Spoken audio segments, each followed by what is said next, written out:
Bonjour à toutes et à tous, on est de retour sur la série Entreprendre avec aujourd'hui les risques liés au numérique. On va aller à la rencontre d'Anne Vu, notre DSI, directeur des systèmes d'information. Au programme, les différentes cyberattaques, les pièges à éviter, ainsi que nos astuces pour la gestion de votre business.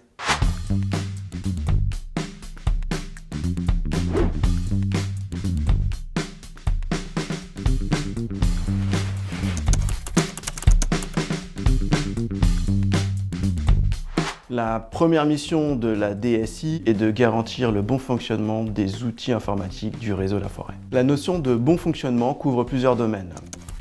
La performance, la disponibilité et l'amélioration constante des fonctionnalités.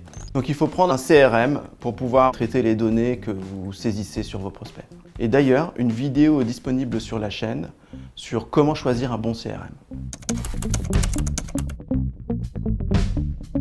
Les risques les plus importants pour une entreprise sont la perte de données, par exemple quand vous voulez reprendre votre activité suite à une inondation, l'incapacité d'utiliser vos logiciels, par exemple si vous êtes victime d'un ransomware, et enfin le piratage de votre identité numérique, par exemple quelqu'un qui se connecte à votre boîte aux lettres de messagerie. Les impacts peuvent être importants en image de marque, en chiffre d'affaires et en temps perdu. L'hameçonnage ou le phishing, c'est une menace courante. Vous recevez un email d'un contact que vous connaissez ou pas, qui vous demande des informations personnelles. Il peut, si vous suivez le lien et répondez à leurs questions, récupérer vos informations personnelles à votre insu. Il faut faire attention à l'email, aux fautes d'orthographe, à la langue du message. Ce sont autant d'indices qui vous permettront d'identifier si c'est un message malveillant. Ces logiciels peuvent vous voler vos données ou les crypter et vous demander une rançon. Au moindre doute, n'installez pas le logiciel. Si vos mots de passe sont trop simples et s'ils ne sont pas modifiés assez fréquemment, un attaquant pourra facilement les trouver et se connecter sur vos comptes Twitter ou email et agir en votre nom. En tant que chef d'entreprise, manager ou collaborateur, il est important de comprendre que le risque d'être victime de cybermalveillance est grand. Il est préconisé de se faire accompagner par une société compétente en sécurité des systèmes d'information.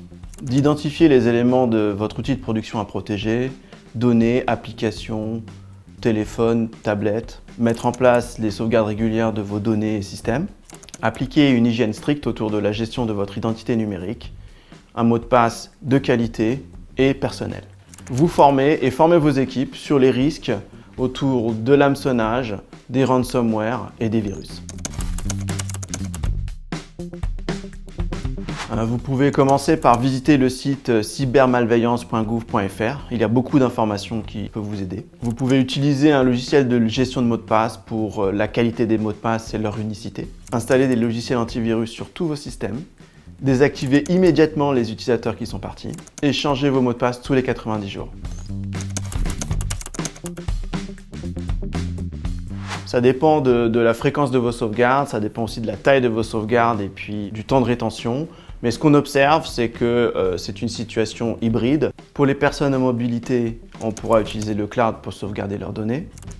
Et pour les personnes sédentaires, on pourra utiliser disque local ou NAS pour sauvegarder leurs données.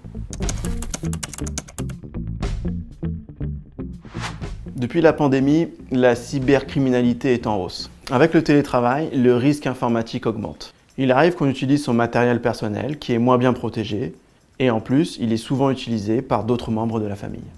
Si vous utilisez un ordinateur professionnel, pour limiter les risques informatiques, naviguez exclusivement sur les sites associés à votre travail.